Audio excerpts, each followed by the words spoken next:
floor to ceiling shelves of comics on the other side, floor to ceiling shelves of records, and then I have like a recliner in the middle. So, and that's like my thing is like put a record on, sit in my recliner, get a comic book out, and drink a beer.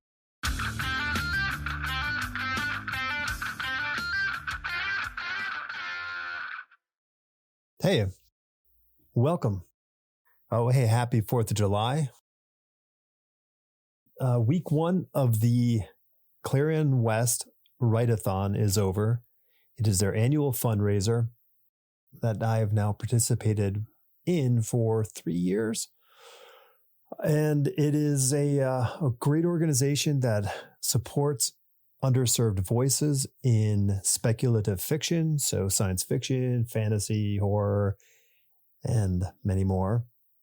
Even comic books, they're kind of into comics, which is kind of cool. I enjoy being able to help in whatever fashion I can. I know how hard it is for people to pay attention to the things we do. For some of us, we already have a bunch of people listening, which is great for us, but there are a lot of people who don't. And having an organization that supports the people who are trying to have their voice heard, I think this is important. Go check out clarionwest.org. There's a link in the description. You can go to any of my social media or website at jalexmorrissey. And there are links there for the Write-a-thon page, my page. You can check it out. Just follow along. I would appreciate you just checking it out, keeping me honest. Last week was week one, and I wrote, just under 9,000 words for the week, which is not a lot for me. And that's not being a brag thing. It's just my goal is to get 70,000 words done in 6 weeks, which is a large number. I knew I would be slow week one, maybe week two. So I gave myself a little bit of a break, but I need to pick up the pace. I've got to average over 1,500 a day this week and really push myself to get to 2,000. And then I'm off to the races. It should be a great month of writing and talking to people who are writers. I will try to have as many discussions about writing on the podcast just to support what I'm doing and the organization. Yeah, you can follow along on Twitter or Instagram, Blue Sky if you're on that. Please check it out. If you are so inclined and able to do any donation of any kind, that is above and beyond, and I appreciate that. It's very hard. Talking about the writing process is, it's this mixture of, who cares and stop talking about yourself. Those are my two sort of initial feelings about it. But I really, really enjoy drafting. I haven't been drafting for, like a year plus, even more than that. And it's just really, it's terrifying and great to be back in that mindset of just letting the story come. I was actually talking to a close friend who is not a writer of any sort. And, he asked me, he's like, well, do you have it outlined? Cause he was really curious. And I said, yeah, I have the story outlined but it's not this tight, this and this and this and this. I just have these points that I want to get to. And today a whole scene kind of popped up, which was this sort of funny idea was lingering in my head. So I'm like, okay, let this play through. And damned if I didn't end up coming up with a solution to this problem that I had set up in the previous chapter. So it was really, I had no idea, but the characters kind of put it all together and came up with this answer, which way better than anything I was thinking of. So, good on them. I'm loath to talk about it, but I'll try to be a little open about it here. This week's episode is with Johnny Shields.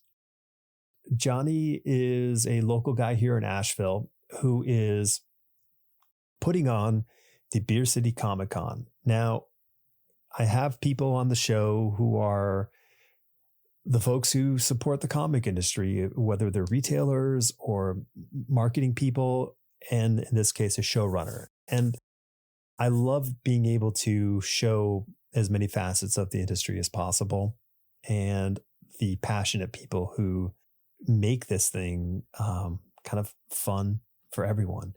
And Johnny's a great guy. He an event producer, so this is his world. And he is a huge comic fan. And we talk about how comic books were so instrumental for him, bridging the gap between struggling as a student to being a person who was curious and wanted to learn. And it was comic books that kind of gave him that avenue. We talk about that deeply in this and how important it is to him. And, we talk about all sorts of other stuff like comic books and movies, and we talk about the show. So I encourage you, if you have the ability to come here at the end of September, beginning of October, to experience the first run of the Beer City Comic Con. I think it's going to be a great show, and there's going to be a lot of great people we already know coming up for this. So yeah, I hope you enjoyed this talk with me and Johnny Shields. A de facto daily outfit, or is it one of those like you can rip the whole thing off like in one shoot? I wish. No, man, I wore this for you. I gotta be in costume when it's time to perform. So, yeah. No, I mean, and I've got another meeting after this and stuff, and it's funny. I was just listening this morning during my workout. I was listening to your last show, I guess, and you're talking about like having your brand like kind of thing as like creators and stuff like that, and like the whole suit and the tie and vest and stuff is kind of like my brand. I don't know. Yeah, I think it's super important. I think it's gross at the same time, but it's also important. Like I think you just need to find ways that people can always recognize you out of the mishigas of of the world. Totally. Well, and like by Sunday, like at the Dead Dogs thing at Heroes, like multiple people were walking. You're the guy with the ties, like right. And you're from like they were curious about me because that's part of the idea too, is like to not fit in, like, or to do what's unexpected, to be dressed really nice at a Comic-Con, or to be the guy throwing a Comic-Con who wears nice clothes all the time. The people aren't expecting that, and so it becomes of note. And then they they actually inquired about me, like, who's the guy with the ties? Oh, he's with Beer City Comic Con. Now they know about the show, and sure. So yeah, totally. Yeah, I think that was Howard Chaykin's thing for a long time, is that he wore suits. So when you see pictures of Howard, he'd be in a suit, right? Which ran completely counter to the rest of the comic creator world. Yeah, exactly. So that's part of the idea, Yeah. And I like getting dressed up, so I think that's part of it. Is like I like getting dressed up. So I was like, well, that'll be my thing. I wear stuff, So. I miss it. I have a box at the top of my in my closet, which has like all my fancy clothes from my old jobs. I'm like, oh, and every so often I have to find something. I'm like, oh, I got to pull it out of there, and then I get to go through all the. I'm like, oh, this is nice, But there's zero occasion for me to need to wear this stuff, so it just sits there and either will disappear when I get, too girthy to wear it or something. Yeah. No, but I mean, I think I always just get a kick out of that sort of thing. Like, because even before all this, like, I would randomly, like, Tara and I, my wife and I would go on a date, and I would just wear a suit. But we'd go to, like, the Social or something, like some, like, just crappy dive bar. I was like, no, I just wanted to wear a suit. It's nice. I mean, so the movie North by Northwest has a scene with Cary Grant in this bar called, I think it's called like the Oak Room or the Oak Bar, that's in the Plaza Hotel in New York. It's right at the bottom of Central Park on the east side. Right. And the building sold, and the scuttlebutt before the decisions were made that it was just, they were going to get rid of the hotel. Right. And it was going to become like a condo building. And a lot of us New Yorkers are like, no way, you can't do this. And so my buddy's like, let's honor the movie and let's go there totally dressed up and like hit the bar and have a nice night. That's there. awesome. And it was great because it is funny because if you are dressed nicely, like the world treats you a lot different. Exactly. Than jeans and t-shirts. Yeah, totally. No, it's really true. Yeah. Yeah. I mean, and it's definitely something that I like. I definitely think like it served me when I'm going into meetings. They've never met me before. I'm creating something new they don't know anything about, like, and they probably have some preconceived idea of what someone who throws a Comic-Con looks like. And then I come in, and actually I'm 6'7", not 6'4". Okay, all right, yeah. But come in 6'7", but also in a looking nice and stuff, and like you can almost see the like, oh, I'm shifting the way I'm approaching this conversation now. Like, and usually taking it a little more seriously. So it's like, great, it works. Yeah, no doubt. So was Heroes Con your first show that you went sort of presenting the convention? Yeah. So it was the first time I was going as a promotional show. So actually last year at Heroes, I volunteered. I already knew I was going to throw the show, but I wanted just to get more experience, backstage, kind of behind the scenes at a con and stuff.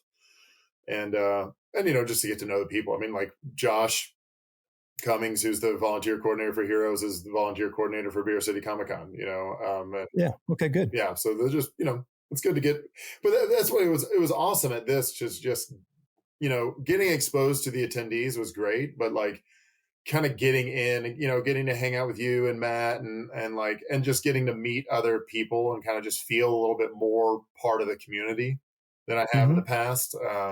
That was probably more valuable to me than just the exposure to the general attendees, just kind of feeling like I'm part of the community.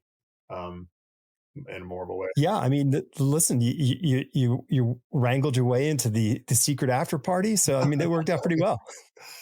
Yeah, well, I was Linda invited me. Like I was talking to her that night at the auction, and she's what a sweetheart. So we're having a great talk. She's like, "Are you coming on Sunday?" I was like, "I wasn't invited." She's like, "You are now." I'm like, "Okay, I'll be awesome. there." Yeah. I love that. Yeah. Well, so, I mean, I guess, this is insider baseball's talk at the moment. So why don't you tell the people who don't live in the greater Asheville area what we're talking about? Okay, sure. That's probably a good idea. So I am producing Beer City Comic-Con here in Asheville, North Carolina. It's taking place September 29th, 30th, October 1st. At Harrah's Cherokee Center, which is the Civic Center in downtown Asheville, not the casino in Cherokee, North Carolina. That's created some confusion in the past.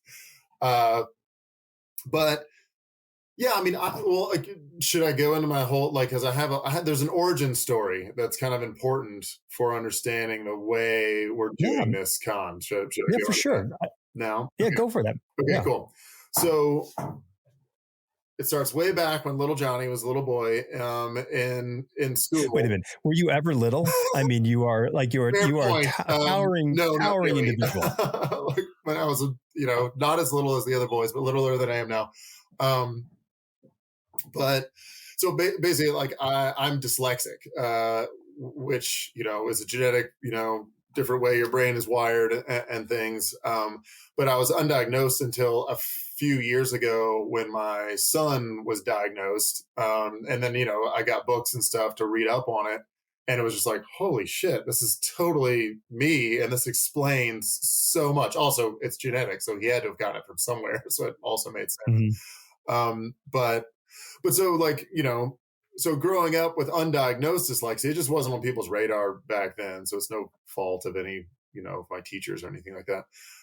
But they also were forced to assume that, well, Johnny's just dumb and lazy. And that's why he sucks at school so bad. And for people that don't know, dyslexia, usually expresses itself in having a lot of difficulty reading and writing, especially like your brain just processes it differently. And whereas most people's brains are kind of pretty much ready made when you're taught how to read, it just kind of clicks into place and they can do it. That's just not the case with the dyslexic brain. Um, so, like at a pretty young age, I'm in school. I hate it. I'm treated like I'm an idiot. And I just like was just like, all right, well, am I allowed to cuss on this podcast? Yeah, of course. To keep it clean. Sure way. Okay, cool. So, at a very young age, I was like, fuck school and fuck learning. I hate it. It's stupid, and I'm just not gonna. I'm gonna do the bare minimum to get by, but that's it. And then go home and play action figures. But luckily for me, at a young age of 9 or 10, someone put a comic book in my hand, and the comic book graphic novel like medium is so accessible for people with learning differences, especially because it's such a visual medium.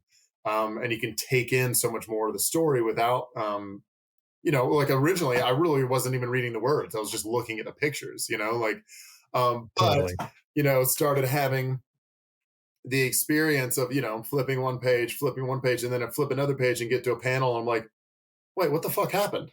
Like this, the picture doesn't make sense for what just like, shit, now I'm going to have to go back and read so that I can figure out what's actually happening in the story. Right. And then over time, just like having to work on that, but getting so invested in the characters and the stories that I was like, it was worth it to me to do the hard work of essentially teaching myself to read, reading comics. And then over, years and years and years of reading comics every day, developed into a fluid reader just on my own. Whereas, a lot of people with dyslexia, you kind of, my son has like special tutors and has to go to special schools and stuff like that. But it's just like, I just cared about it enough that I was going to like really work hard. And it was a bitch. Like in the 90s, there was just a lot of narration boxes back then. Buddy, you should all narration box. You're just like, damn it. Yeah. Well, I mean, listen, I think that was a common occurrence in the 80s and the 70s and probably earlier. But yeah. So what made me think about the whole thing of, as a learning tool, I wonder if, because I mean, I know I have some sort of form of dyslexia because I can remember moments of looking at things and seeing the words and they don't make sense. Yeah, right. And like I have to stare at it, and then the sort of the letters would shift into the proper order, and I go, oh, okay, that's what that is. Yeah. But it was a rare occurrence. It wasn't common. But I'm wondering if reading them for you, the pictures offered context when if you were reading text, there's very little context. Yeah. Oh, absolutely. Well, and that gets me into one of the next kind of points of what, and one of these things that comics did for me is I get exposed to bigger ideas and concepts through comic books at a much younger age than I would have in school. Right. Because in early school is very rote memory oriented, just like, here's the things, memorize these facts, put them on a piece of paper for your test or whatever.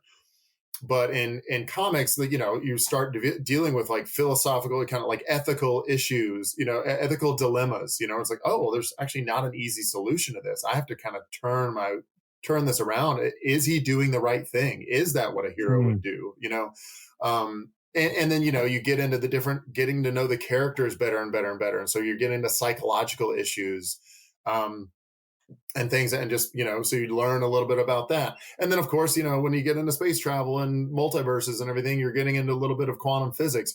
So just really like got to get into all these things that were like really cooking my noodle, whereas school wasn't doing that for me at all. And now looking back, it makes sense because rote memory is something that the dyslexic brain is like fucking terrible at. I still am to this day. But big concepts and putting different ideas together, that's actually like where dyslexics tend to just soar. And so comics gave me that ability to get into these bigger ideas and really touch my brain in a way that like turned it on, and that's part of the idea with like having the visuals, incorporating them into the text and getting to put all the pieces together.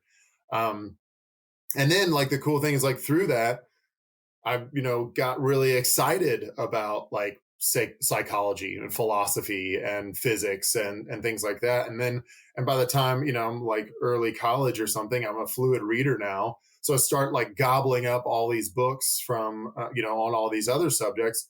Still wasn't crazy about school. Just that has to do with my rebellious, personality. But like, but I really got into educating myself, in addition to what I was doing, like in college and everything. And just like, but then like I went on, I majored in philosophy. I have a master's in sustainability. I did half of a master's in clinical mental health counseling, until I realized like I got like 2 sessions in me a day, and then I'm like tapped, and like so I can't make a living doing that. And then I also did a part of a master's in divinity school, for a UU school, so it's like open religion, not specific to anyone. Okay. And this is all coming around, I promise. But like, but what like, yeah. So basically, like, oh yeah, here. Oh, sorry, I lost my train for a second. That's cool. But and one of the things you'll see with those master's educations too, like the through line of all those was me trying to figure out how am I going to help. How am I going to make the world a better place? Is it through sustainability? Is it through counseling people? Is it through, the divinity school is about like, can we create a community that offers all the things that traditional religion does, as traditional religions aren't doing as hot as they used to be, but we still need a lot of what they provide. And so, but then like in the course of all this is a long story. I'm sorry. But okay, we have time. Okay, cool. In the course of all this, as I'm growing, so this is over the past 15 years or something like that. I stumbled into event production. Like I had my own little retail store that I was, and then started throwing events there. And then I've ended up going and working for an event production company for several years.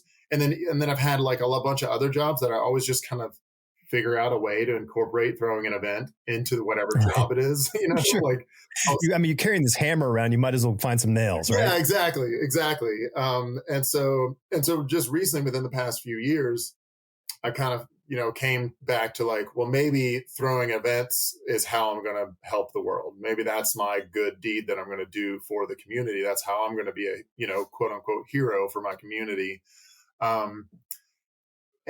Here now we're finally back to Beer City Comic Con, and how I conceptualize this event is to throw a Comic Con that's, one is because it's just honoring what all comics have done for me, what they've done for a lot of other kids and adults, and I think to promote what they can do for a lot of adults and kids. Talking about like getting them into schools more, getting kids with learning differences access to these. And everything like that, but also trying to facilitate that kind of experience that I had over like 15 years of going from getting into comic books to getting, developing a love of learning and a fascination with these bigger concepts, but consolidating it from 15 years into 3 days. And so like the way we're doing that is like throwing it, a traditional fun Comic-Con with our great comic guests and vendors and all the fun stuff. But we're bringing in professionals from outside the comic book industry to kind of sit on panels and give talks and workshops and things about some of these bigger ideas and sciences and things like that, to kind of like, just bridge that gap, I think, or for some people there's a gap, there's not one for me, but like of this like fascination with kind of the fantasy sci-fi kind of world, and bring it into like, well, dude, this world and this science these sciences are just as much full of mystery and awe and wonder and everything like that, and the things we're discovering now are fucking mind-blowing, and like. And just that you can live in both worlds, and it's awesome, right? So yeah, I mean that's kind of the mission is to create this event, and then we can inspire people to like maybe you'll get turned on by something, and it might be doing workshops on how to get started making comics, like, Mhm. or it might be like, oh man, well, I really loved Moon Knight, and then this psychologist came and kind of got deeper into the psychology behind stuff, and now I'm like, fuck, man, this psychology shit's cool. Like, I want to learn more about Sure. that, and then like the way I think of it is, we're kind of giving our attendees more knowledge, right? And knowledge is power. And as we all know, Mhm. with great power comes great responsibility. And so the idea is like empower our guests to then, but then, for them to go out into their communities and use that wisdom and knowledge that they've gained to make their communities a better place, Yeah. learning ways to do that through this con. Yeah, it's kind of a shooting for the stars kind of thing. Yeah. But and then of course at the same time, just have a fucking good time. Like Yeah. like have a beer and talk to some of your favorite comic creators, and and then learn some psychology on the side. Well, I think, I mean, something that struck me when you were just saying that is the idea that,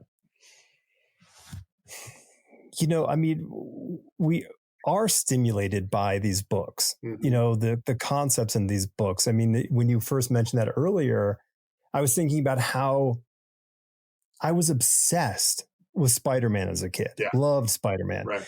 And one thing that tipped me off to my love of Spider-Man was one of the issues in the 70s that they printed had this sort of breakdown of Spider-Man's powers and his web shooters. Mhm. And it was this whole sort of like page or like a 2-page spread, which kind of had a drawing of them and how they potentially worked and all this kind of stuff. And I was just so into it, Yeah. where I kept kind of thinking, like, because I mean, my mind was that way with Star Trek. I'm like, how do phasers work? Yeah. How could you have that much power in a little tiny thing, Yeah.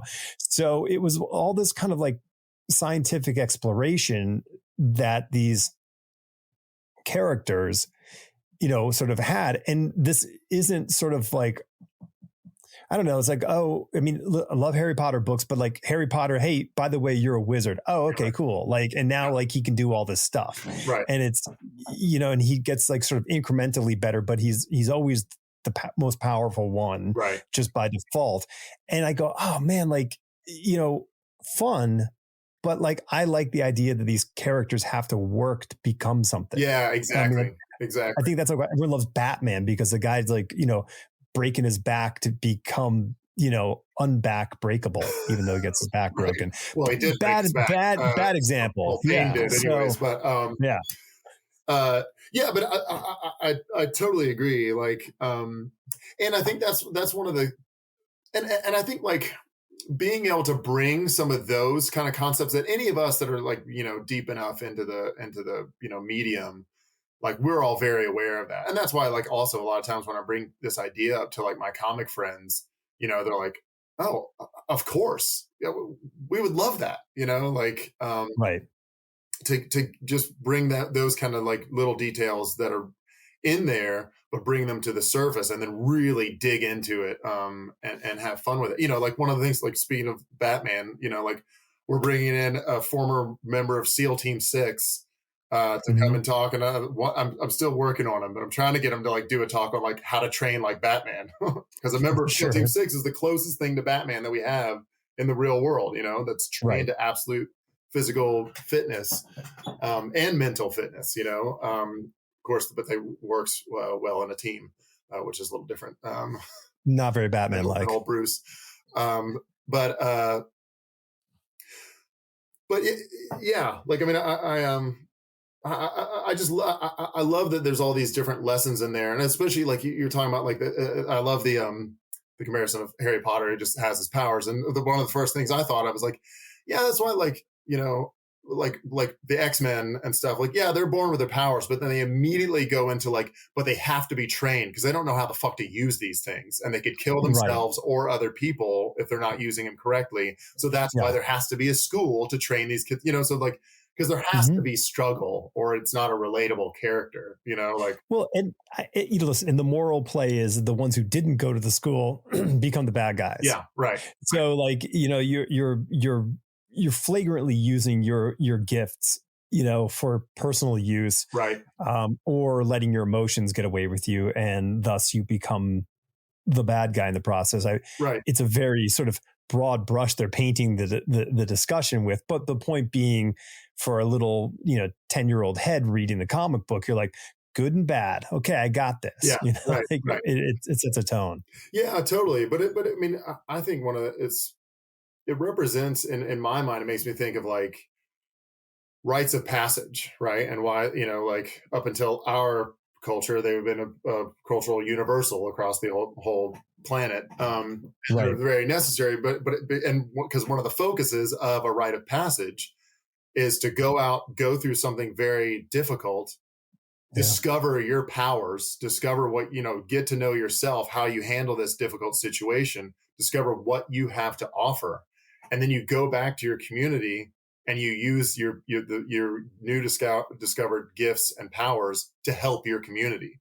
Like, sure. That's it's designed to do that so that we have functional, good members of our society that are ready to use their gifts in the way that only they can, to better all the lives of all of us together, and it's like, yeah. And that's, it's Joseph Campbell, hero's journey kind of stuff. Like, but it's even, I think it's older than that. I think it's more parable based. I mean, I think you're looking at, like, I think when done well, comics are that parable. Yeah. I mean, that's why, the most famous thing, possibly in comics is, the great power comes with great responsibility, misquote.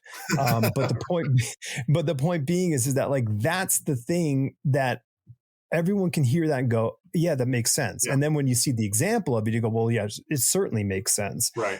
And that's when it works the best. Like, that's, Pixar, all those kinds of like really great modern story delivery devices.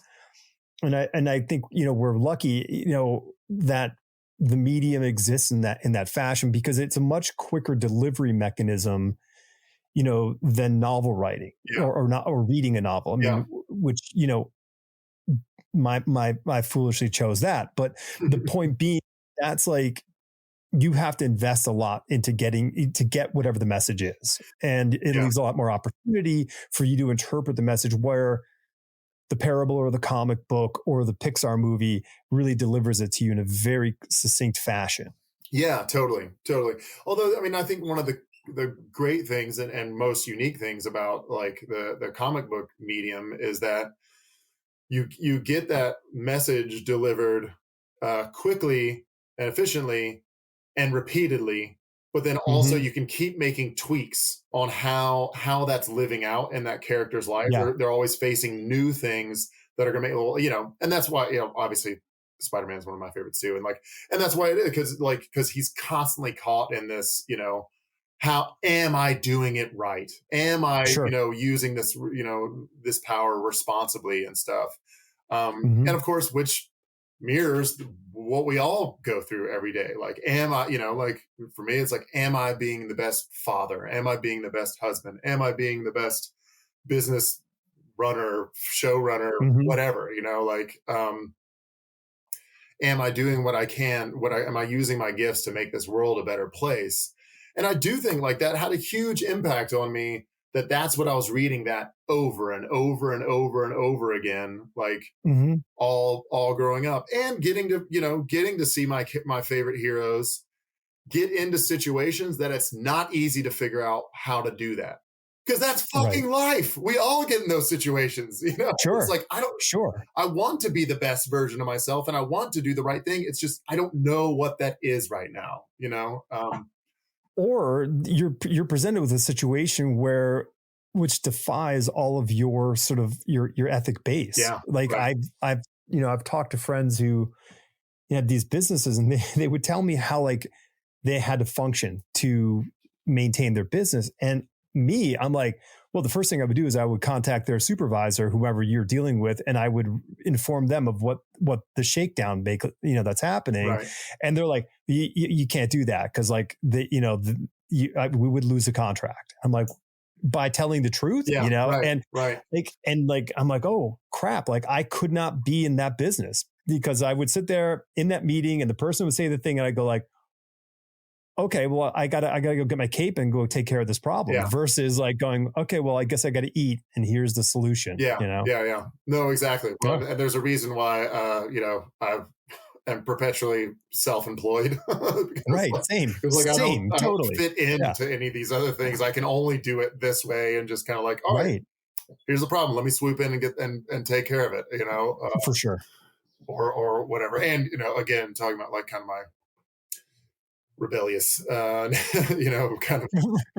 streak. Just go, Yeah. nah, I don't like doing things the way. It's the same thing was like I could have just thrown a normal Comic Con and it probably would have done really well. Asheville's a fucking awesome town. It's a town that loves creativity and loves self expression and all that kind of stuff. And that's exactly what a Yep. Comic Con is.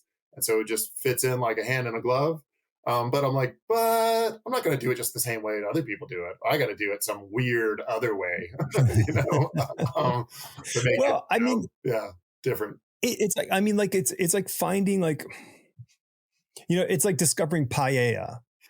And like to actually the average human being across this country would be like, I don't want, what is that? I don't want that. And then but if you didn't know what you were eating, and if you were just told, eat this, gun to head, eat it, Right.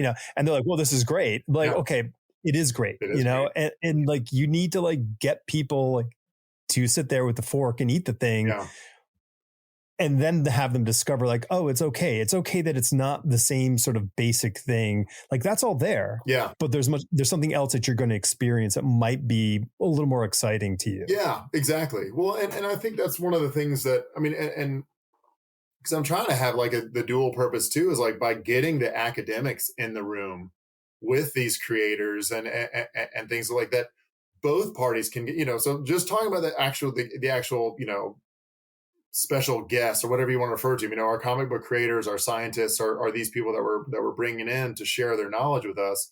But part of the idea is for them to influence each other too, outside of their influence on us as attendees, to where like, they can get inspired and also like get a whole bunch of knowledgeable people and a whole bunch of creative people in one room together and talking about big ideas. Like we might actually come up with solutions to shit,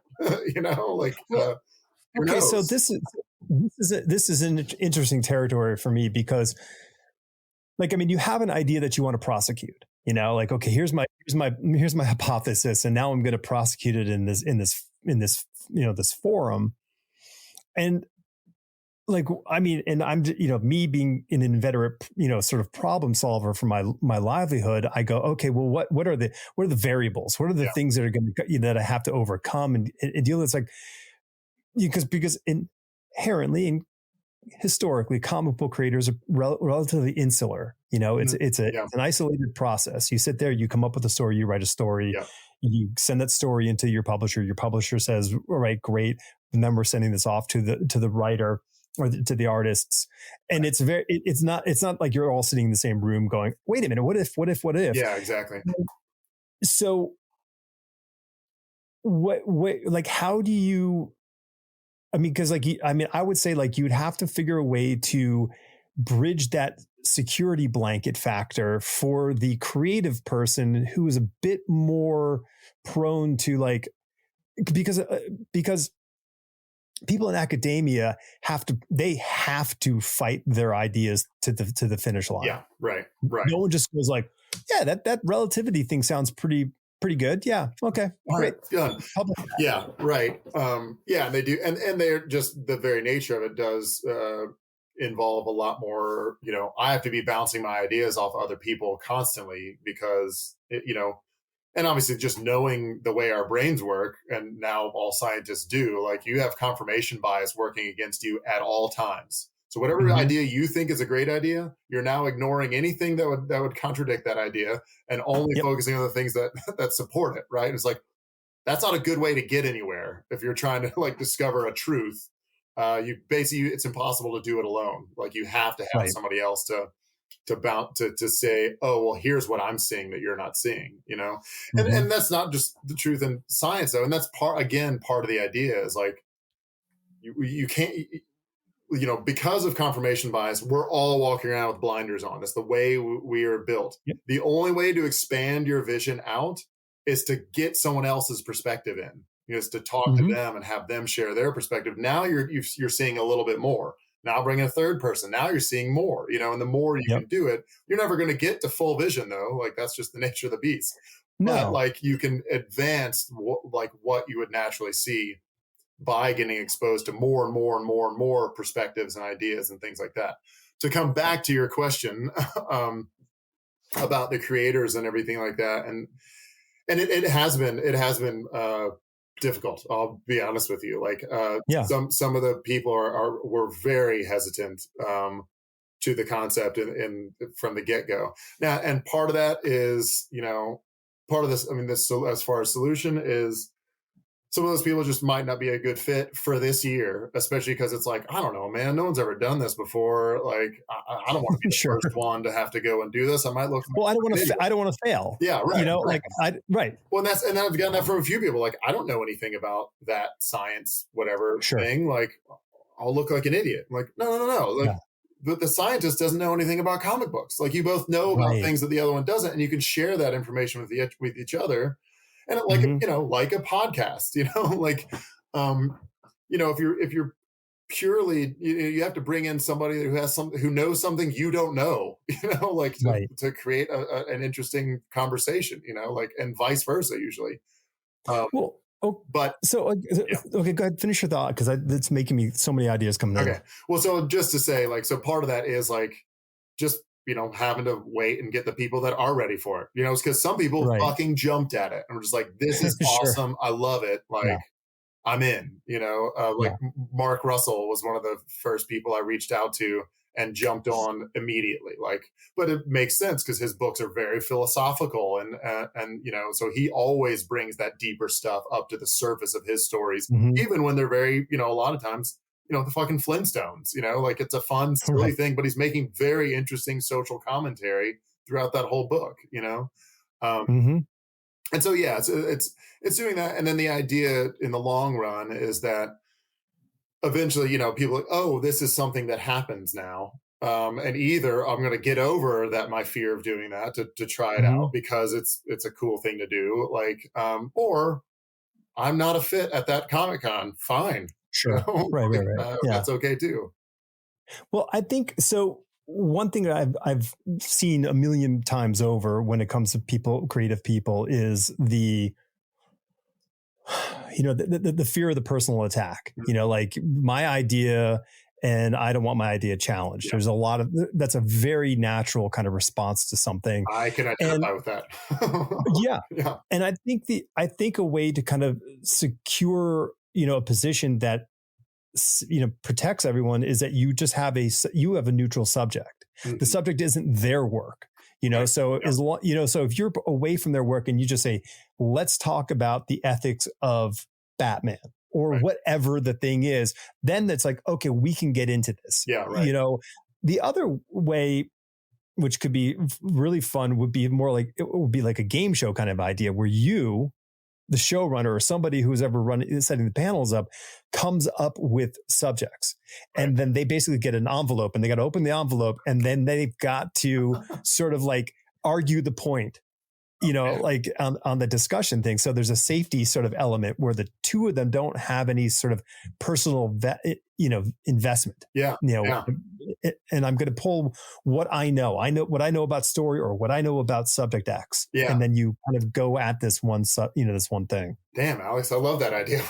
Like, I was just about to write it down, but I'm dyslexic, so I can't write and listen at the same time. This is being recorded. Yeah, right. Exactly. So I'll come back to it. I love that idea.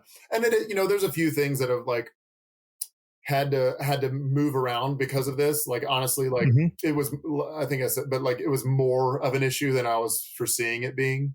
And so some of it is really just like, well, sometimes we're just going to have this person give what I think will be an interesting talk, and it's not in a panel format, like, so like, and so there are that are just some that are just more like small lectures or workshops, or like, we have professors and there's like, just do a class on the biology of Star Wars, which is actually, that's awesome. Happening, like, which I think would just be cool and fun. And then some of the other ones is to have kind of the, like, have a subject that crosses over well into both worlds, but like where it's, it's leans more into one that, I don't know, or like, so there's one that I'm putting together. I haven't gotten the whole panel yet, but like, but I'm putting it together because I've been wanting to do this for forever, and it's awesome. So it's like, and I'll have to come up with a better title because this is too long. But essentially, it's like, uh, oh, now I'm blanking on it. But it's like, so it's Ben Grimm, Bruce Banner, and the Shadow Self. And so Okay. it's like, and so I have a Jungian psychologist is going to come in, and Jungian stuff is really about a lot of it's about shadow work, meaning the dark side of your consciousness that you try to hide away from yourself, you try to put it away. Mm.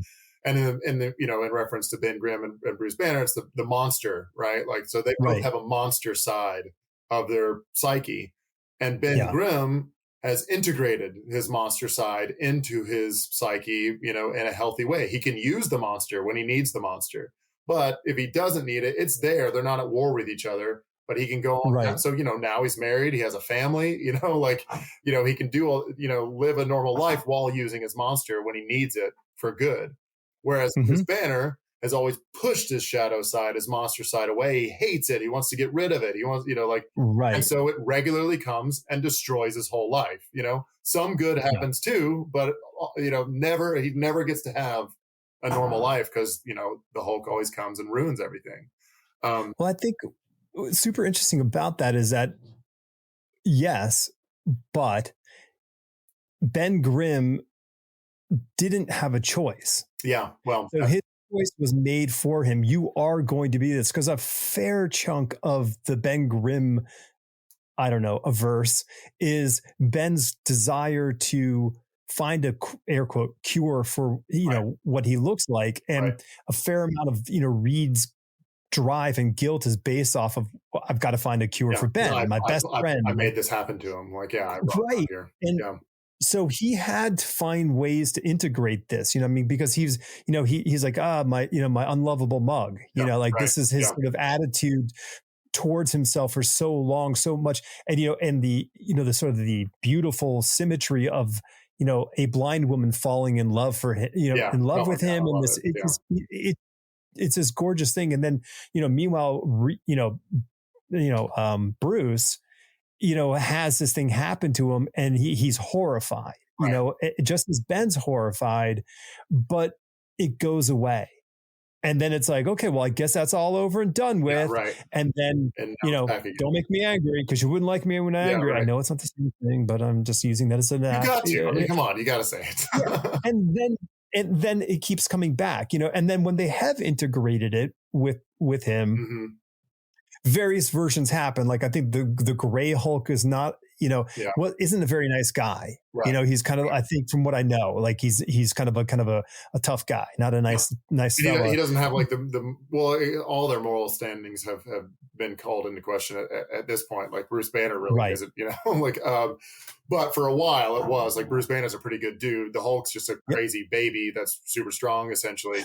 And then because I remember at least in the 90s, during that integration, when they're like, we're integrating the Gray Hulk, Green Hulk, and Bruce Banner, and so he stays the Hulk all the time, they kind of sold it as the Gray Hulk is like all the things that he kind of held inside during his like adolescent college kind of thing. So he's very like, so he's just following all of his more base instincts. So he's kind of a womanizer, whereas Bruce was always too like, oh no, I'm not gonna, and everything so it's an interesting thing of like these different parts of his personality that he tried to push away, and then they try to integrate and everything. But yeah, I mean, I love that. Like, I love comics where the Hulk and the Thing are having that, because there's a few times where they actually kind of have that discussion with each other. Like, and I just love it. And like the cool thing about, and I love that, and this comes up again a lot with Ben, is that all he wants to do is go back to normal. But then, of course, there's been a bunch of times where he's gotten the opportunity and has to give it up to become the Thing so that he can save the world or save, the people he loves or whatever. Like, there's a great one in the, like, where he marries Alicia, that issue. Like, it's fucking awesome. I was like in tears the whole time. But like, where he, like, Reed made this thing, he got to be Ben Grimm for 24 hours. But then, of course, someone comes to try to kill him. And he has to become the Thing to save Alicia and stuff. And I think that it comes back around where she saves him, which is fucking brilliant and awesome. Right. But yeah, like and that ties in even more so to that idea though. It's like, no, I can't get rid of this monster side. I need it. And so instead of hating it, I've got to accept that this is part of me. And I actually can do good with this part of me if used correctly, Totally. Yeah. Totally. Yeah. I mean, and it's, it is really interesting. I don't think, I don't think Stan or Jack had all that depth sort of front loaded. I think they were able to see it, put it together. Yeah, this looks cool. A big, rocky, tough guy, a stretchy guy, a fiery guy, and an invisible girl. Yeah. I love it. Let's make the comic. Yeah. Right. Fantastic. Hey, wait a minute. Yeah. And like, I feel that like I think what is the crux of comic book writing when it comes to like the monthly, Marvel DC stuff is that it's a job of, comics anthropology and comics archaeology. You dig back to mine and hunt for the things that you can write forward with. Right. And so, you got this stuff and then someone looks at that. It could have been Stan or Jack or anybody beyond them going, hey, you know what we could do here? Like the poor Palooka, has got this face, that only a mother could love. Let's have his mother not love his face, and then okay, great. And then off you go. Right, let's run with it. Well, and I think, and I think this is an interesting point too. And it goes back to like the, comic books as modern mythology, as, archetypal stories that we're always going to come back to. And that, goes to the Jungian stuff, the Joseph Campbell kind of thing of like, inherent in these characters are human stories. And those are built in for even so, like you said, like Jack and Stan probably didn't have, those ideas, but they also had those archetypes in their brain like we all do, and so they created it because they're humans creating human characters. And then we can always mine, the infinite different stories that are retold 1,000 times, like that we all, because that's the whole thing. We all identify with. We all have that monster side. We can identify with it. Yeah, man, I fucking blew up at my kids yesterday. I know that I have that monster side, sure. And how can I be, appropriately integrating that, but not letting it loose like that, kind of thing. And then we get to, and I love the idea of like the, kind of archaeology of comics. And I love that. Like, I love it when they harken back to some old, and of course, I don't think we've not even talked about this at Heroes, but like my favorite thing is when like, so in the Fantastic Four, modern Fantastic Four, they'll do a flashback and they'll actually do Jack Kirby style art for the flashback and, and everything. Like, I just love it. Like, it just like puts that whole thing together, but then adds depth to these characters, in the present day by using what's in the past. And oh man, it's awesome and brilliant. I mean, that is really what, because it's servicing, it's paying attention and homage to what you, the fan reader, love. So it's acknowledging, it's tipping the hat, it's building upon that.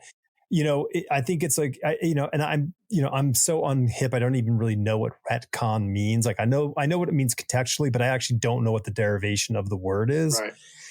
And I think that's what upsets the people so much, because what that does is it sort of kind of brushes away all of the things that people go like, wait a minute, all this stuff was cool. Does it mean it wasn't cool? And I mean, well, yes, it's all still there, kids. You can go back and read all the comics, but it's not part of the story. Right. Well, because I've said this a lot of times, like I think Matt Manning and I were talking about this at Heroes, of just like, and that's one of the huge mistakes that I think DC has made again and again, is by rebooting the whole universe. All that history is gone. I mean, not completely gone, but like, I mean, for example, during like New 52, they would flash back to when Dick Grayson was Robin, and he had some cool ass Robin, new Robin outfit, because it's like, well, we restarted it. It's not that like, no, it has to be the Yeah, the green fucking underwear. That has to be Robin in those underwear, because that touches me watching the 1960s, Batman television show, and I was fucking obsessed with Robin, and I dress up like Robin and everything. Like, but it ignores him taking the name from Robin Hood. Yeah, right. Like the costuming is based off of the Errol Flynn Robin Hood movie. Yeah. So that's where, so you can't so by getting rid of that, you might as well just give him a different name. Right. Because if it's not based off of the Robin Hood costuming from the Errol Flynn movie, well, then he's a different character, which is fine. Right. I don't care about that, but it's making a change with no sort of foundational reason to it. Yeah. Other than it looks cooler by modern day standards, right? Sure. Right. And then in 30 years, it's going to look uncool. Yeah. So it doesn't matter. Right. Exactly. So just keep it, man. Like that. And not to mention, you're missing out on that connection that we're talking about of the drawing out of the nostalgia in the reader that connects them to the past of the character and the present of the character and then the future of the character. Like, you don't want to lose that, if that was a clue, if Robin's costume being different was a clue to a greater story element, that hey, something's wrong here, exactly, well, then I'm like, cool, great job, A+, right. Yeah, I mean, that's even better, because you notice, wait a minute, they're not addressing it in the dialogue, but this isn't right. He's not supposed to be that way. So then, not trying to I'll see how spoilerly I can be here. But so last night, as you know, we went to go see Across the Spider-Verse. Yeah. I for the second time, my wife for the first time. I saw it twice already. Yeah. And, the movie ends on a big, huge cliffhanger and this big, exciting element, and it's great. And as we're leaving, she says, oh, do you know when the big clue was that, this character was actually this character, at the end? And I'm naming these elements that were earlier in the story. And she goes, no, it wasn't that. I'm like, okay, this is no, it wasn't that. I mean, that's a good one, but that wasn't it. And then she finally names something to do with a sneaker. Yeah. And I go, oh yeah. Okay. I'm like, oh yeah, well, that's totally it. But the other elements are it as well. It just depends on how tied in you are with the thing. Yeah. It's because you could also say the color of the big puffy jacket wasn't the same color. Yeah. You could go, I noticed that. The clues were there super early. And I'm like, all right, cool. It's all very, very smart. Yeah. And, oh my God. But that value, it's it's being able to guess what the solution is before the solution is revealed, and not just having one opportunity and you missed it, so you're dumb. This is a bunch of opportunities building towards something, which is so great because everybody can get it at the time that they get it, and feel special. Yeah, totally. Oh, so smart. Yeah, what's funny? So smart. Yeah, no, absolutely. I want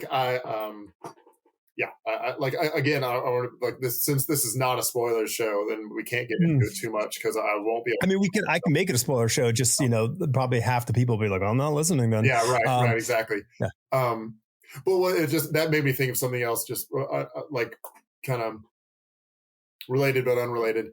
And actually brings us back to Harry Potter and dyslexia and all sorts of stuff. So, but it made me think of that, because that's one of the things that so the dyslexic brain, like I said, is kind of known for being able to see connections that maybe some people wouldn't see, and making it for me it was it's completely natural that I would see this comic book to science connection. That seems obvious as shit to me. Why has nobody kind of highlighted this before and really gone with it and played with it?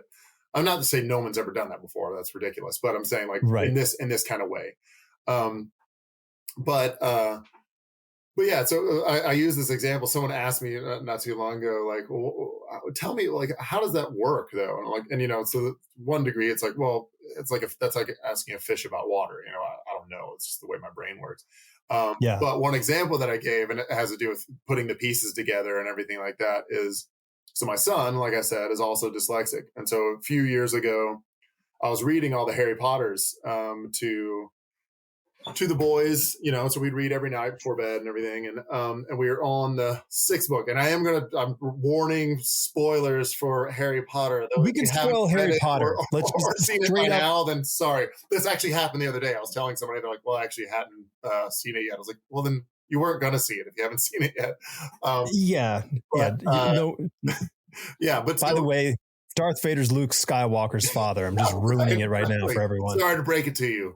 But yeah, so we're in the 6th book. So like the idea of Horcruxes has been, brought out, but not totally developed yet. It's just like, okay, so we know that Voldemort has these, he's put part of his soul in these different things and we have to kill them. Mm-hmm. But that's really all we've got at this point.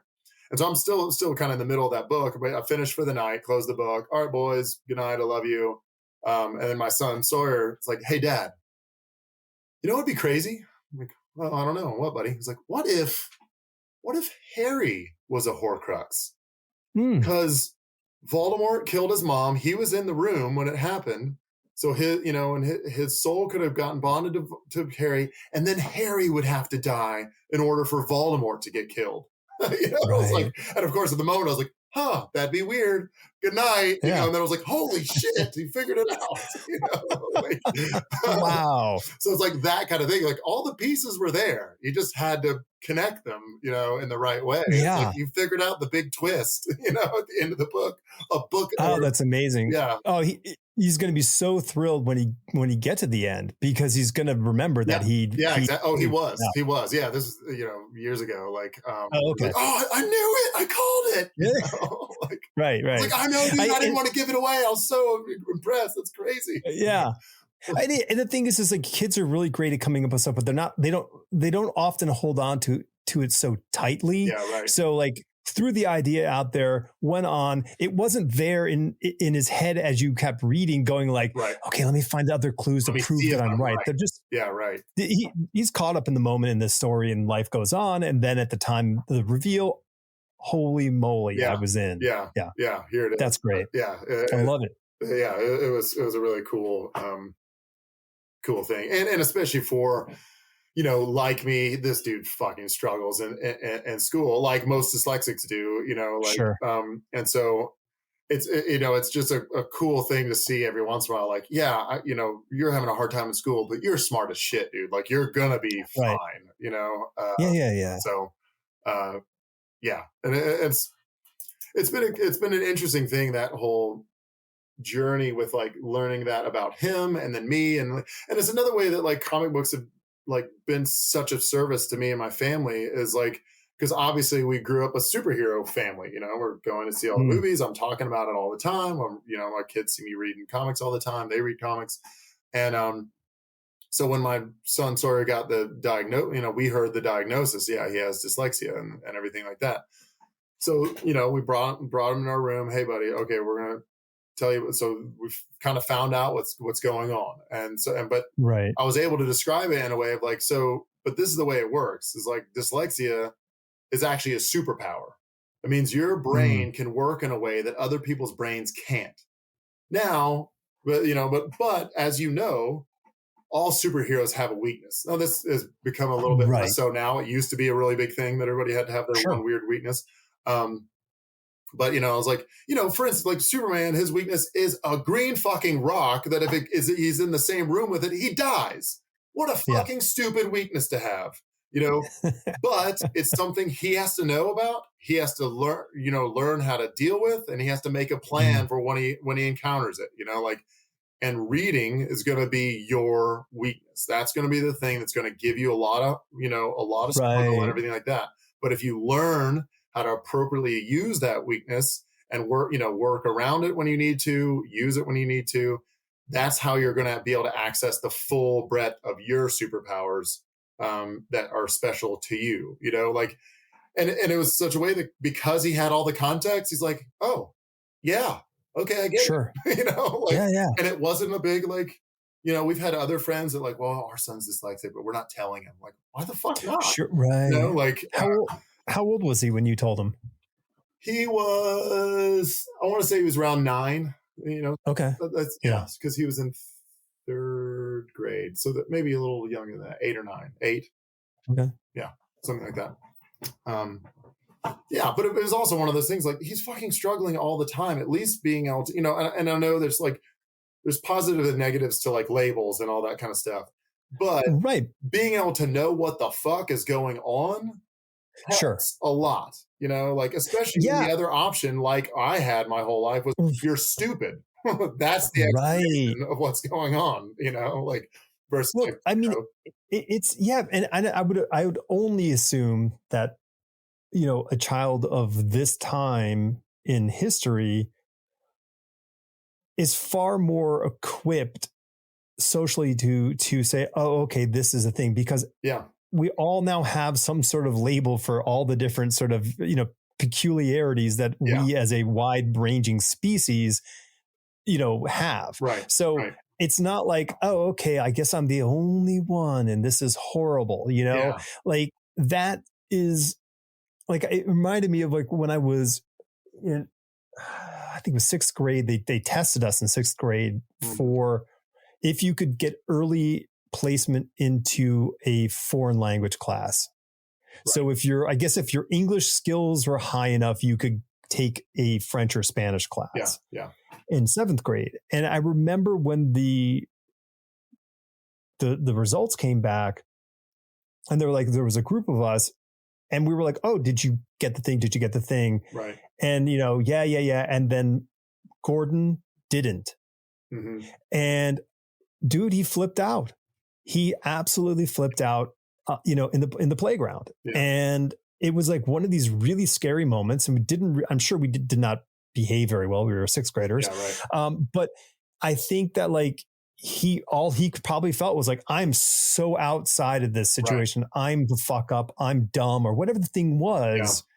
Yeah. And, the simplest solution to that is just start swinging, Yeah, right. And, totally. Yeah. And I think like, so I feel like even like, so it's an interesting fence where you can arm the person with the information, but what you need to also do is give them the access in schooling to the tools. Yeah. So it doesn't become a crutch of like, well, fuck it, I just have this. Yeah, exactly. So and just yeah, and coast to mediocrity or unhappiness or whatever the thing is. Right. Right. And which for you didn't even know, so you were just like, fuck it. Yeah. Exactly. Yeah. Like and this gets into a really complicated, interesting thing of like, because my wife and I have discussions. We'll call them discussions. Fights is what other people might call them, or sure. arguments. But just about like, because I said fuck school, I got to spend my brain power on a lot of other stuff, usually imagination. So it was reading comic books, playing action figures. Like going out and playing them. I dress up like Indiana Jones or whatever and play in the woods. Stuff like that. And because I was like, I'm not bothering doing my homework. It's just pointless. So I'm going to go out and do other things. And I'm not going to bother paying attention in class. I'm going to have fascinating daydreams the whole time. Sure, because a C is what I can get if I work hard. Yeah. And a D is what I get if I just go in there and guess. Yeah, exactly. So it's like, I get it. I'll take it. I was, yeah. Yeah. And so there's like, well, and like, just that idea of like how much we work around these things versus, and I'm not saying I stay on one side of the fence on this or the other. I'm kind of in between, but like, versus allowing the struggle to be there. Like, for instance, Steven Spielberg is dyslexic. And, like one of his things is like, well, school, like school and everything like that, but I can do movies. That makes sense to me. And I like doing that. And that's what I enjoy. So that's what he put his time and effort into. And where the fuck would we be if someone had said like, well, hey, we're going to do all this stuff and we're going to tutor you after school and we're going to do all the things. And he didn't get to make his movies, like. Yeah, right. Sure. So there's that interesting, and it goes into the whole idea of like the hero's journey and rites of passage and stuff like that. It's like, we're anti-fragile beings. We get stronger through going through difficult things, and so the last thing you want to do is remove the struggle from someone's life, because that totally that breeds like just like weakness, but not in a oh what a baby kind of way, but like psychological weakness, meaning like more Yeah. prone to anxiety, depression, these things like It's that. resilience. Feel strong, like they Yeah, can you're talking about accomplish things. resilience. Yeah. The inability to develop resilience. I have a family member who is so smart and talented, like ridiculously high, marks in that arena. But at a young age, this person was protected at every level because of their brain wiring. They had problems, and this protection stopped them from becoming resilient. Yeah.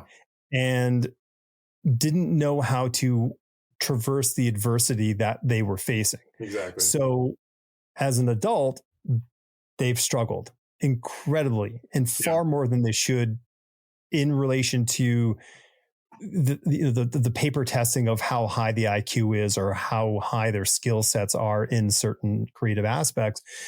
Like I said, off the charts, but can't make it through the basics things because of these other things. Yeah. And it's only due to this lack of resilience being sort of baked in. Yeah. And which is all just like, parents and other, providers, guardians or whatnot, like allowing the kid to struggle, I know that's not hard. You still got to do it, and I'm not going to come and do it for you. I'm not going to pull you up, across the highway because the odds are really low that it's going to make it across. Yeah, right. That's ruining a turtle's life. It's saving a turtle's life. Exactly.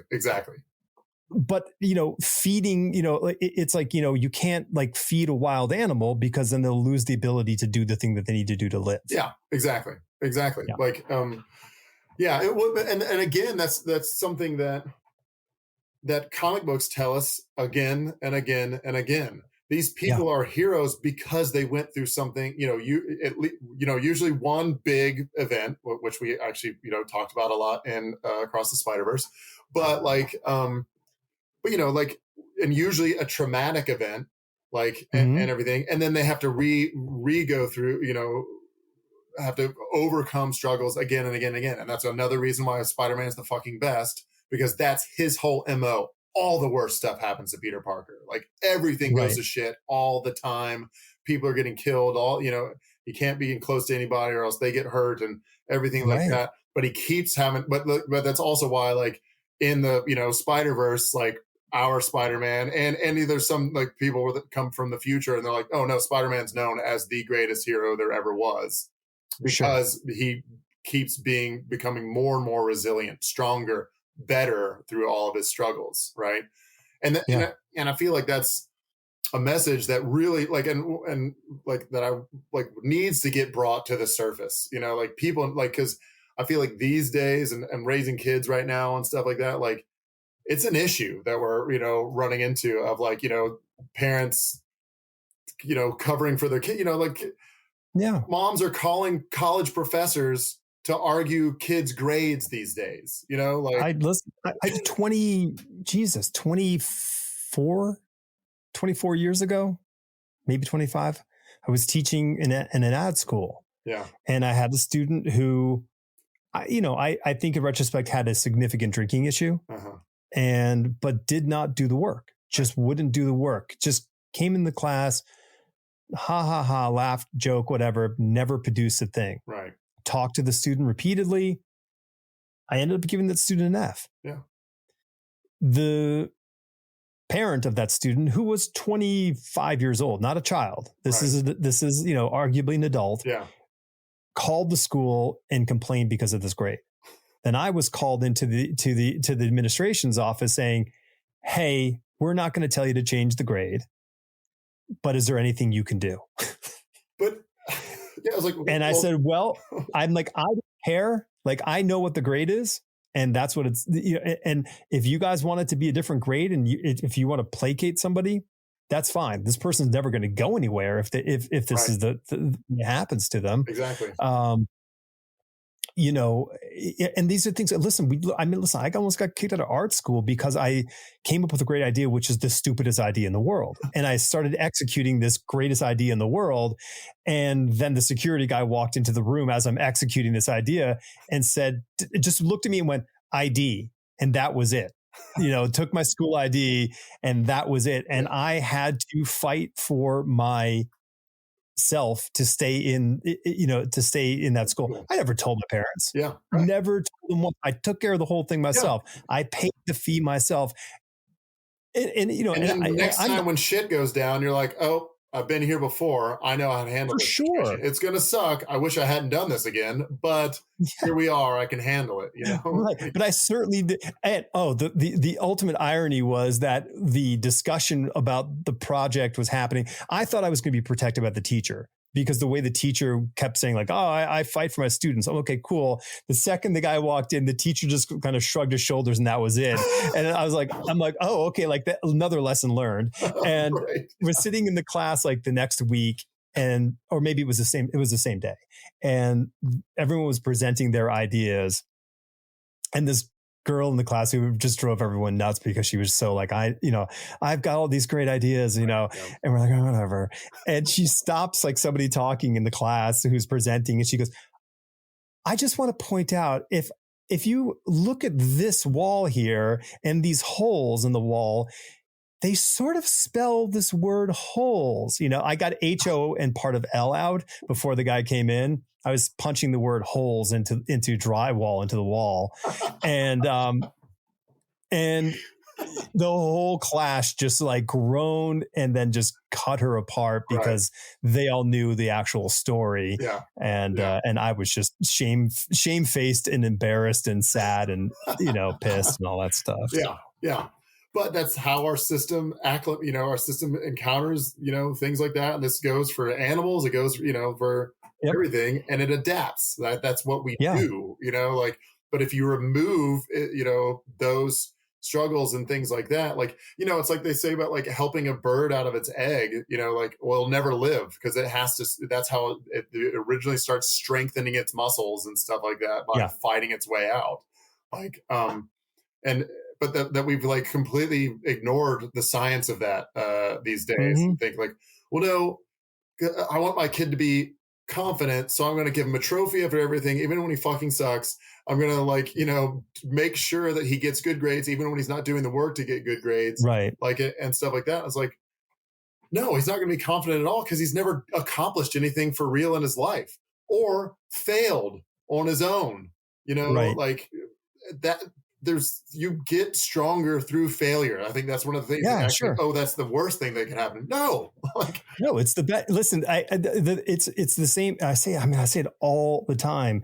You never learn from winning and success. Yeah.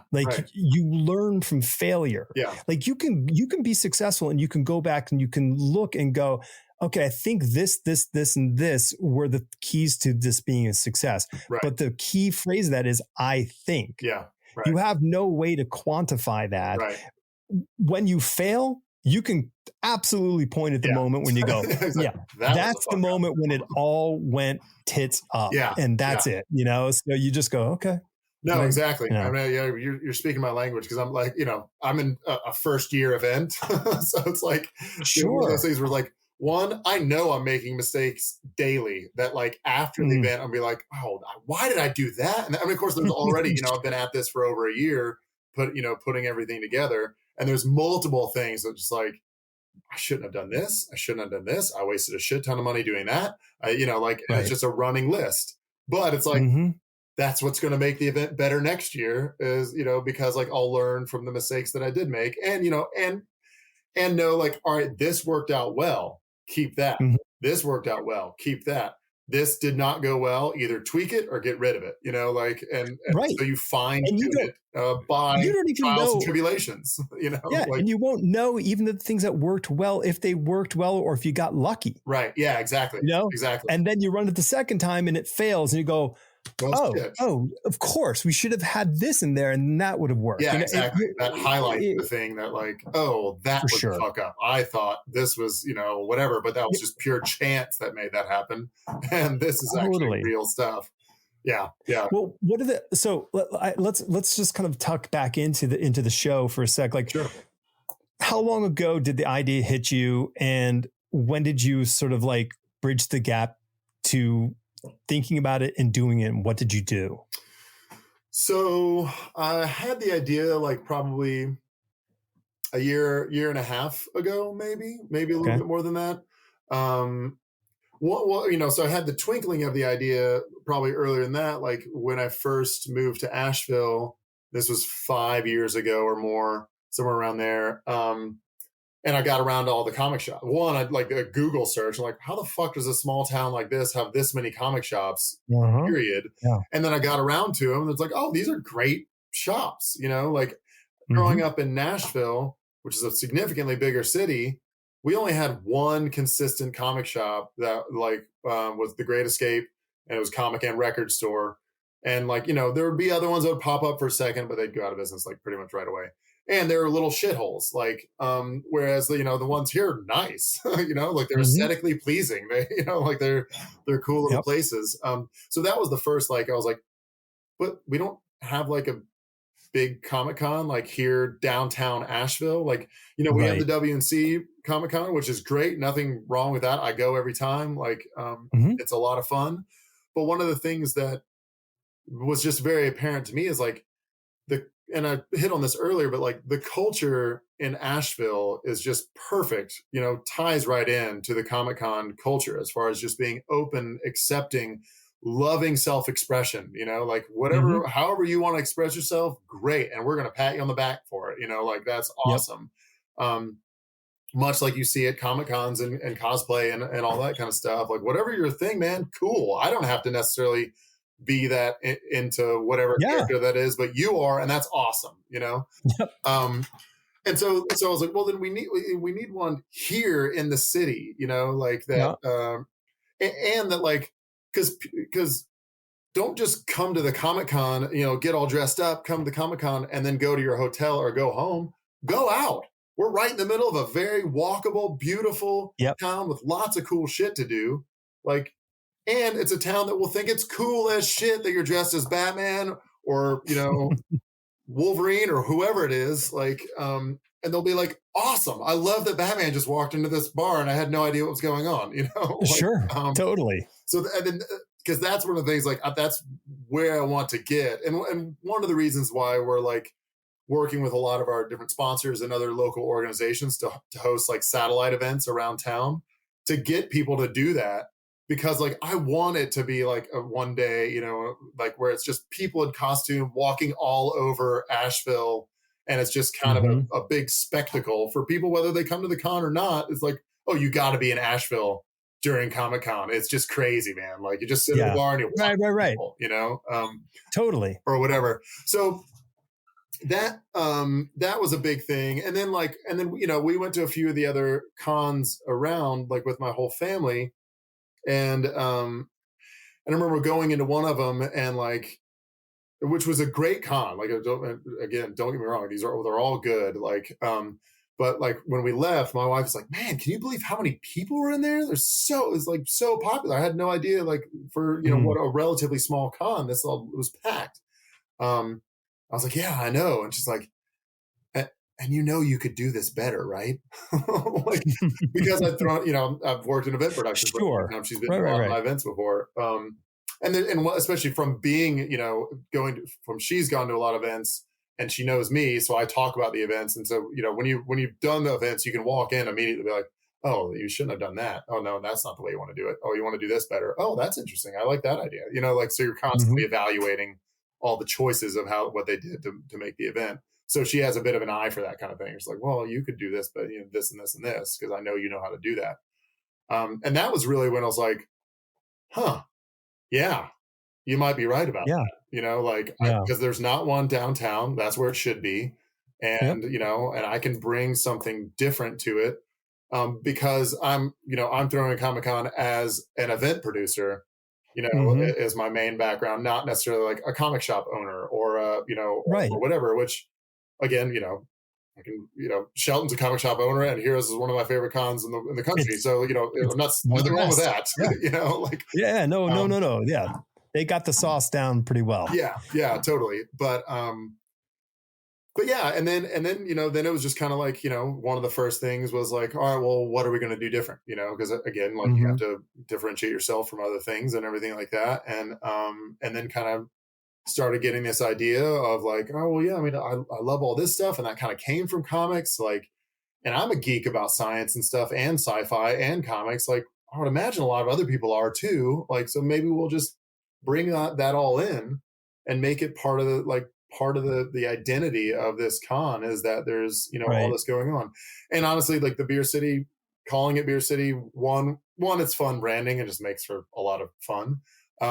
But two, like my background in event production was mainly in craft beer. Like I worked for throwing beer festivals basically for a long time, and so part of it's just like it's a comfort zone for me. Like Sure. having and it's not a beer festival. It's it's just you can buy a beer at the event from some of our local Hmm. breweries and everything like that.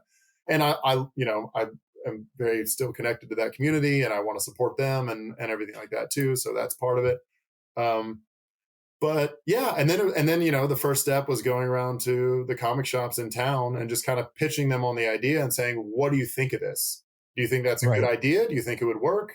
Would you be interested in getting involved if I was to do this? Like, can I Hmm. count on you for advice and help if I do this? Like, and of course, like Allison and Morgan and Scott and the guys at Pastimes, and like, we're all super supportive, just Yeah. obviously great people. And They're great shops. yeah, They're great shops, and they're all very different, yeah, yeah, which is kind of cool. Like they're totally. not like, I mean, unfortunately, we lost one comic shop from the pandemic. It was a comic shop slash gaming shop, and it was big, and that's probably one of the reasons they Yeah, couldn't sustain themselves. They right. just large footprint, but Yeah, it was cool. They had a huge gaming section, and they had a decent comic book section as well. And at this point, I'm like, we have 5 comic shops in this right. town. Like Yeah, this is it's ridiculous, crazy. and it's nuts. Yeah, And then like arguably we had 2 gaming shops, and when I say gaming, I mean role playing tabletop gaming, not right. Yeah, yeah, yeah, not not video video games. games. Yeah, And it punches so far above its weight in every respect. I guess in both concepts, yeah, it punches above its weight in comic books and in beer. yeah, So I guess it's a great name. yeah. Well, thanks. I think so. But yeah, I mean, and so like talk to the comic shops, they're kind of in and supportive, and then it was like, all right, well, I'm going to do this then. Mm-hmm. And then then it was I had start up my LLC, do all the things, find a marketing company, and there's a lot of things that like were really important to me from the get go. Is like I need to another way of distinguishing this con from others is that we have to show from the get go that we're doing things like legit and well built, well designed, all that stuff. Because there are everybody and their grandma's throwing comic cons these days, and there are a lot of them that are crap, Yeah. and and so it's like, well, and people are going to assume we're one of those until we prove them wrong, right? Right. And so that's why like one of the first things I did was like find a good marketing company, work with them on creating our logo, which, would just happen that Kudzu Brands is our marketing company here, Asheville based company. Awesome. Like, and basically I told him, oh, well, I want it to be a female character. I want it to be, I want somebody that it can be a mascot and a logo. So we can really play with it in our branding and all that sort of thing. And Hannah Flowers is a woman who works there, who's also an artist and does like comic style art, and she's not even working as a designer there, but because it was right in her wheelhouse, they handed it to her. And like the Mm-hmm. first one that got back to me, I was like, oh my god, you like blew this out of the water. Like, this is way better than even what I had imagined it being. So just nailed it on that front, in my opinion. I mean, I'm obviously biased, but and then work with them, like, all right, we have to create our branding, create, and like even like I think you've seen like one of like my business cards are like really nice and fancy, Mm-hmm. like just Yeah. like every time I have an interaction with somebody, I want them to be like, oh, I was not expecting this level of, whatever style. I don't know. Like, Sure. Well, I think maybe the word is sophistication. Yeah. And I'm not saying sophisticated in the vest and tie version of you, which I get to look at here. But I think it's a sophistication in having everything sort of organized and put together. Yeah, totally. And then it's, I've been putting all the pieces together, building my team and everything. And that's been a process that but we've got great people, like I said, pulling some people from contacts at Heroes, and we have some people from Atlanta from like MomoCon, and just Jason Keith, who's a colorist for Marvel, and has been for a long time, is a friend of mine. He's on the team. We're actually he started Cosplay World, so he does like a cosplay convention basically, but we're integrating Cosplay World into Beer City Comic Con, so they'll be running the cosplay contests and all that sort of thing. And that's the cool thing, just like making fun partnerships. So we've also partnered with Matt over at Assembly Required. I don't know if you've ever been to that. It's like a designer toy expo. Yeah, I know what you're talking about. Yep. Yeah, so it's all people that create their own action figures and things like that. It's like really, really cool. So we're actually going to have a smaller version of that inside of Beer City. Microcons. Yeah. So you're having microcons within it, which is good for the microbrewery. There you connection. go. Yeah, exactly. Good tie-in. And just putting those pieces together. And, of course, the biggest struggle I will say for me is that I have a really hard time saying no to a good idea. Well, yeah, I mean, and that circles back to the making mistakes. Yeah, you're going to even if it's a good idea, it just may be too much of a good idea. Exactly. And it's like I don't know if you were ever a fan of Blondie the cartoon and the Dagwood sandwich. I was obsessed with the Dagwood sandwich as a kid, and I would, I'm sure much to my family's chagrin, try to make one, by taking everything out of the fridge and making a sandwich. Right. They were never that good. They looked great in the cartoon strip, but they weren't that good in reality.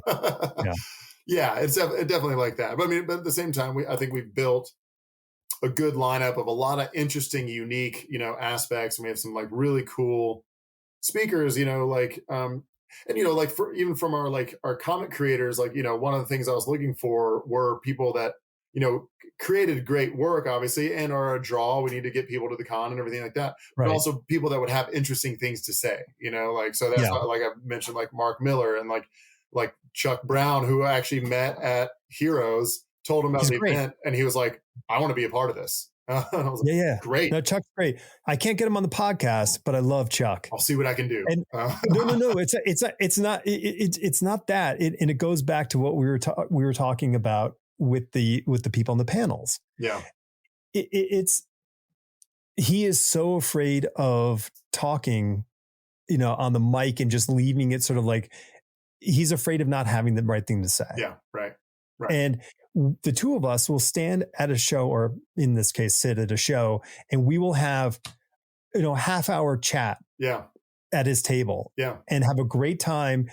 And then I'll look at him and he'll go like, because I know he knows that I'm saying, so you think you would want to talk with me on mic? And he, so it's just one of these things where people, and I'm like, I keep saying, I'm like, dude, just eventually you're going to ask me, we're going to be so comfy cozy. You're going to ask. Yeah. But well, we'll see. Cause I'm going to try to push him out of his comfort zone, for Beer City, and have him give some, do some talks and stuff like that. Cause again, he's a fucking smart guy. And and he's, what he's doing, with Bitterroot and everything like that, of creating a fun, engaging, story with an underlying, but not so far underlying that you're not seeing it, it's there of a bigger message that's a commentary on society and on what's very prevalent to right now.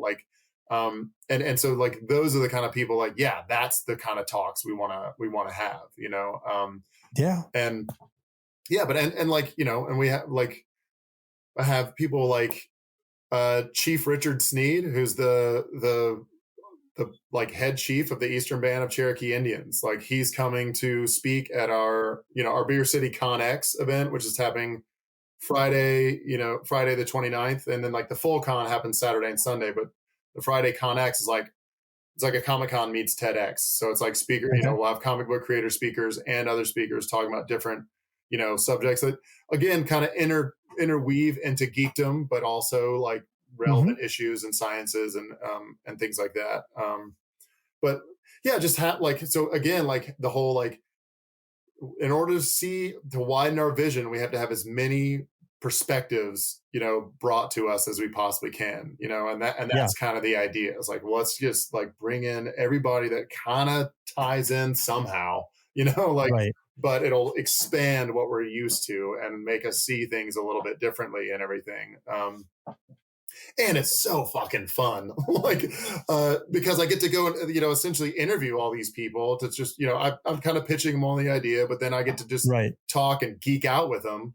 And it's awesome. Like I went to Dr. Pat Fu, who's a neuroscientist at UNCA, and like it was supposed to be like a 20-minute meeting or something. We ended up hanging out for like an hour and a half, and he brought out all these brains, and I got to like hold this, human brain in a jar and like all this stuff, and we're both like just like, look, what? Oh my god! Like just like getting all, we're just geeking out together, and it's so much fun. Like well, I mean, people love talking about the subject that they have committed themselves to. Right, so, right.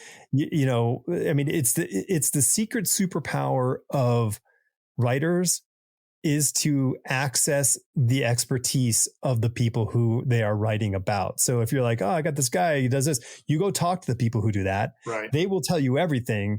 And then you can then bring that knowledge into the story to lend the credibility and validity and, and grounding that it needs to be amazing. So no, I think it's great. That makes a lot of sense to me, because I feel like that's kind of like, I'm not an expert at anything. Like I'm not a very smart guy. Like, but I like, I'm just smart enough to be, and I'm just curious enough, I think, is more the thing. And so like, I'm curious enough that I've like gotten a little bit into a lot of different things. So then so when I go and talk to these people, I know just enough to ask good questions that keeps the conversation going. And like you said, them excited, like, oh, I didn't know you would know to ask that question. Yes, that is exactly what that research said, and, or whatever. But the thing is, I'm not a writer. So like, I can't write about it. I can just get them into the room and then have them share their ideas. And like, that's what I'm doing, Yeah. Yeah. Well, I think going back to the early metaphor of paella, and since you're offering this different version of what people may be familiar with, I would front load chicken as the ingredient that people will go like, oh, it has chicken in there. Yeah, I love chicken. Right. And like, and it's, you were never going to have chicken as good as the chicken that you can have in this paella. People go like, I love chicken. Yeah. And now I'm going to, and they end up loving paella. And that's the secret trick. Don't tell them that there's seafood in there. Don't tell them. Don't tell them there's olives in there. I thought you were about to invite me for a date out at Salsa's with the whole. No, the paella pan sits in the kitchen, and my wife every year or so just looks at me and be like, "When do I get the paella again?" Like, I love making it, but it is quite the ordeal. Oh yeah, yeah. It is. Sure. It's an affair. Right. All right. So September 29th is Con X, right? But yes. Then we have some other satellite events, lots of cool stuff going on. So I do recommend people like come in town early. We have some fun stuff going on. And then so Friday is the Con X event. And then Saturday and Sunday, Saturday, September 30th, Sunday, October 1st is like the full con with all the fun, interesting panels. Yes, some traditional panels that you would see at any Comic-Con to give you the chicken. But then also some that are going to be very unique to this event. And then we have a couple other cool partnerships that we're doing with other, like, so on Sunday, October 1st, at the end of the con, we've partnered with the Asheville Symphony Orchestra to do a Star Wars concert. It actually just got moved. It was supposed to be at Thomas Wolfe Auditorium, which is connected to Harrah's, which is where the Comic-Con is. but Yeah. Thomas Wolfe is shut down. I don't know if you read that article. Oh, no. It's closed for a while. They have like repairs that have to get done. Which I found out this week, so it shifted a lot of things for us. So now the Yosemite's having a salvage station, and then they're going to run buses from the con to salvage station, which isn't very far anyways. It's right down the hill. Yeah. So I think that's going to be like super awesome. And then I have a few other things kind of like that are still processing on some other fun like events that'll be going on around town. And there's a skate park right across the highway. That's true. Just hop over there. You could do some sort of skateboard thing. I don't know. I love it. Like, and have like people in Spider-Man costumes and stuff. Like, oh yeah, totally. Spider-Man trick. I mean, like demo. Like get some good skaters in outfits and have some sort of some demo. Yeah, that would be kind of fun. I love it. Although I will say that's another one of those good ideas. Maybe next year. Toss it onto the pile of good ideas. Yeah, exactly. Yeah. No, when you and I first spoke a few months ago, like it was so funny. It was Matt Manning who had mentioned the show on a Twitter group that we're in. And the whole group just blew up because it's basically, a bunch of drunken comic book creators who are just constantly taking pictures of their drinks. and they're all like, I want to go. Because they were just like immediately like they want to come to Asheville. They want to drink beer. They want to talk comics. Yeah. Like that was like win. Like that's why people go to Heroes. Yeah. They want to hang out with their friends and talk comic books. Yeah. Now you could do that and have like really good beer. Yeah, and have a beer in your hand. Yeah, exactly. Yeah. And like I said, and these are two like passion loves of mine, because this is like, well, you can't see it, but I'm in my office, but then I have like, floor to ceiling shelves of comics on the other side, floor to ceiling shelves of records. And then I have like a recliner in the middle. So, and that's like my thing is like put a record on, sit in my recliner, get a comic book out and drink a beer, like, and it's just like, and now I'm in heaven. Like I've got everything I need right here. I just love sounds great to me. Yeah, absolutely. Yeah, no, it's cool. And it's, as a resident of Asheville, I am super excited to have a show back in town. Yeah. It's the best. And the hardest part is me choosing which friend who's going to be coming up to offer to stay at my house for the weekend. There you go. Yeah. That's the hardest. Like my whole family's coming up and I have a huge family. So it's like, well, wait, I mean, huge because you're 6'7" huge or just both, large numbers? Actually, yeah. Wow. So I have like 4 brothers and sisters, and like 4 cousins that are really close and more like brothers and sisters to us than anything. And yes, we're all like over 6 feet. I'm the tallest, so I do get to carry that. But nice. But and then of course all of us have kids and stuff now, so it's like, luckily my wife Tara was like nice enough to be like, maybe it's not a good idea for everybody to stay at our house because I think Johnny's probably pretty pooped when he gets home and like not want to hang out with everybody and just go to bed. Like she gets a hero award for that. God. That's massive. She knows me well and takes very good care of me. And especially during this time, obviously it's very, very stressful and everything. She's just like been so supportive and awesome about the whole process. And when I'm just like, what the fuck did I do? Oh my God. So I'm just so stressed out and I feel so overwhelmed and all that kind of stuff. And she's like, it's a good thing. You're doing an awesome thing. And I'm proud of you. And we're doing this. Like, you got it. So she's the best. Man, like anybody who makes anything knows when you're in the middle of it, it can be the worst. Oh, yeah. And it can be horrifying and terrible, but it's going to happen. Yeah. You're going to get through it. And I'm going to learn my lessons. It'll get easier. Even if it's not there for your expectations, it's still going to be. And the thing is, it's always going to be better for everyone else than you. It always is that way. Right. Yeah. Well, it's interesting because, like, again, luckily for me, I have thrown thousands of events at this point. So, like, I know, like, I tell myself every day, like, it's first year. First year is the worst. First year is nothing but hard work and stress and everything like that. it's not going to be like this next year. Next year it'll Right. be, like you'll be making tweaks and adjustments and stuff like that. That's a lot different than building something from scratch, ground up. Right. Yeah. So yeah, I'm And it's looking work. forward to that. It's work. And Yeah. work is always something to do. So it's fine. Yeah, exactly. I'll have all the stuff will be in the description. So Cool. people can scroll below and they can go to the website links and the social media links so they can stay up to date With everything. Yeah. with the Beer City Comic Con or Comic Convention, depending on whatever it ends up being. Yeah,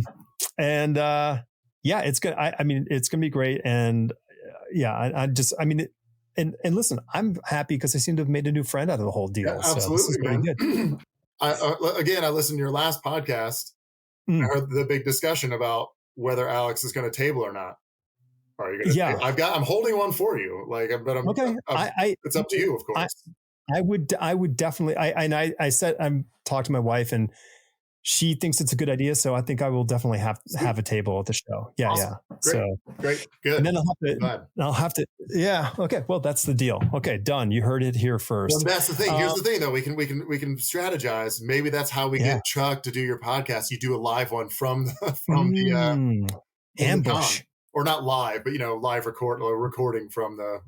All right, I'm going to ambush him. Yeah, there you with go. With a mic. Yeah, there you go. Hey, what's up, man? Just sneak up to his table. Just sneak up, set a whole mic up behind him, and he won't know, and we'll just talk. Yeah. Okay, man. We'll see you later. Perfect. He's like, we can cordon off the aisle so nobody walks by. There's no noise, and he'll be like, "What's going on?"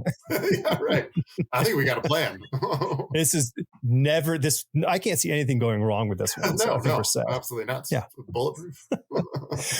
All right, so off to go see Spider-Verse, I'm sure, again sometime in the next couple of weeks. Indiana Jones. Yeah, dude, I can't wait. Like, me too. Pumped. I mean, because unlike the last one, I'm actually like, this looks fucking awesome. Like, and I'm really excited about it. Yeah. Yep. No, I can't. And Astro City is. I think Astro City might be next on our hit list. Yeah. Just looks so good. Yeah, totally. All right. Well. Thanks, man. This is great. Thank you, bud. Yeah, it was fun getting to talk again. Always a pleasure. Yeah, I'll talk to you soon, buddy. Cool. Sounds good, bud.